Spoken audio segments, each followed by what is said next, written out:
பொருளாதாரத்துறை முன்னாள் அமைச்சர் டதஸ்ரீ ரவிஜி ரம்லியின் 12 வயதான மகன் ஒரு மாதத்திற்கு முன்னர் தாக்கப்பட்டார். ஆனால் தாக்குதல் நடத்திய நபர் யார் என்பதை இதுவரை கண்டுபிடிக்க முடியவில்லை என்று போலீசார் தெரிவித்துள்ளனர்.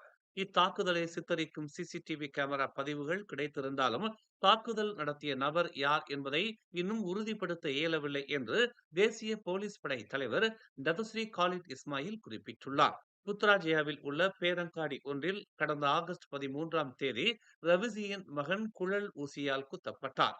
இந்த ஊசியில் குழலுக்குள் ஆபத்தான திரவம் எதுவும் இருந்ததா என்பது குறித்து பரிசோதனை நடைபெற்று வருகிறது என்று காலித் நேற்று குறிப்பிட்டார். மேலும் செய்திகளை தெரிந்து கொள்ள தமிழ் மலர் நாளிதழை பாருங்கள்.